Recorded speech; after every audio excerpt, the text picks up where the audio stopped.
We often feel a strange, sudden shift in the air when we hear that someone has tried to burn the Quran again. There is a cosmic announcement that echoes through the heavens and the earth. The Prophet Muhammad, peace be upon him, described this moment with exacting detail.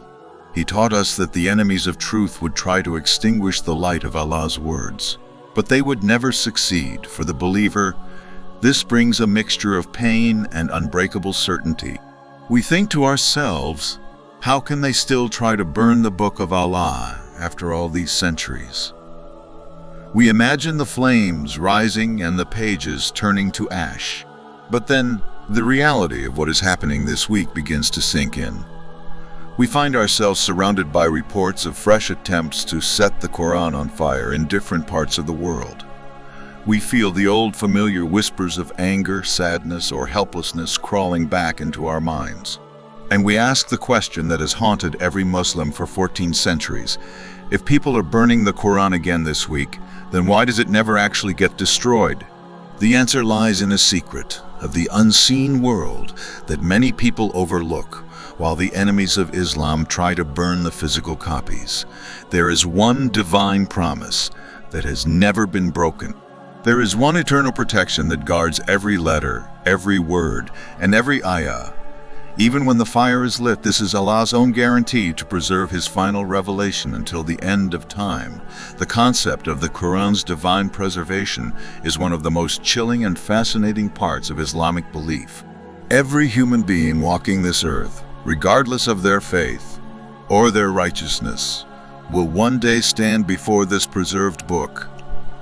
Allah Himself declared in the Quran, "Indeed, it is we who sent down the reminder, and indeed we will be its guardian." The companions were filled with wonder at this promise. They asked how it would be possible when the enemies of truth would always try to destroy it. The Prophet, peace be upon him, explained that Allah would raise scholars, memorizers, and guardians in every generation, and that no fire, no sword, and no plot could ever erase even a single letter. This is the fundamental difference between the Quran and every other book in history. For the average person, books can be burned and forgotten, but the Quran is not like any other book. It is a living miracle protected by Allah Himself. It has survived every attempt to destroy it for 1400 years. It knows every tongue, every land, and every generation. It has been the shadow over the Ummah since the day of revelation, and it knows our spiritual state better than we do. People have gathered, lit the fire, and declared their hatred. Yet every single time, the Quran refuses to be destroyed. The words remain, the message remains, the light remains. In the unseen world, the angels record these attempts as proof of the promise Allah made, and the devils are reminded once again that they have no power over the Book of Allah. The fire they light only makes the Quran brighter in the hearts of believers. Every failed attempt becomes a new testimony that this is not an ordinary book. This is the final revelation that Allah has sworn to protect.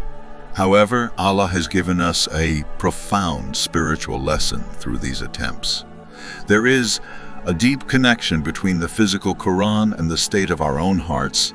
The Prophet, peace be upon him, said that the one who recites the Quran and acts upon it will be with the noble scribes in paradise, while the one who neglects it will find it as a witness against him on the day of judgment. When we see these burning attempts, we are not just watching hatred. We are being reminded that the Quran we hold today is the same Quran that survived every fire before. The attempts feed on our heedlessness.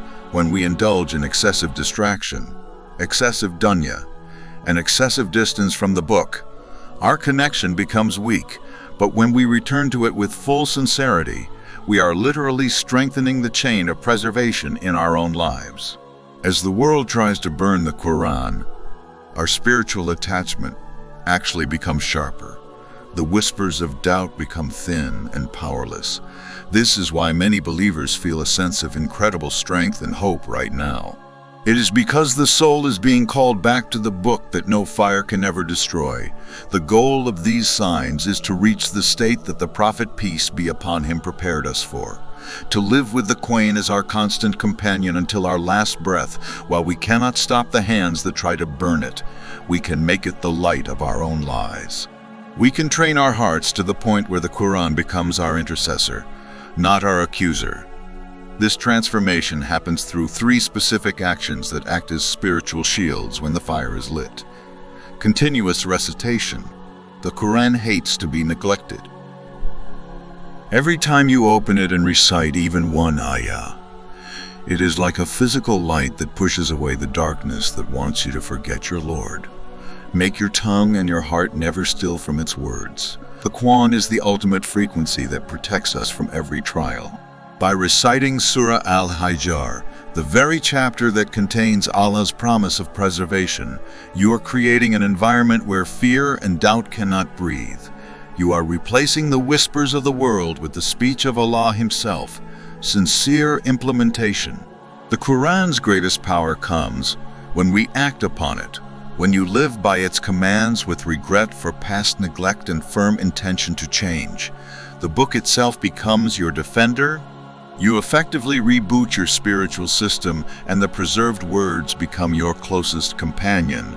As you move through these days and nights, do not be discouraged if you still feel distance from the Quran. Do not think that the attempts to burn it mean Allah's promise has failed. The battle you are fighting right now is the most important one. It is the battle to keep the preserved book alive in your own heart. This night, when you open the Quran, realize that the same words that survived every fire are now in your hands. Look at the pages and realize that the promise is close, but the Creator is closer. You've been given the perfect moment to finally return to the book that no fire can ever destroy. When you stand in prayer tonight, realize that the attempts to burn the Quran this week are only making its light stronger in the hearts of believers. But also realize that you have the power to make this Quran your guide, your light, and your intercessor. This is the life where you prove that you are not a slave to the temporary things of this world. You are a slave only to the one who promised to preserve his book until the end of time. The global attempts to burn the Quran this week are real, but so is Allah's promise. Open the book, recite it, live by it, and let the certainty of its divine preservation be the loudest message your heart has ever heard. Starve the distance from the Queen. Feed the soul with its words, and let the preserved book become the reason you return completely to Allah. May Allah make us among those who live by the Quran, die upon it, and are raised with it, the book that no fire can ever destroy.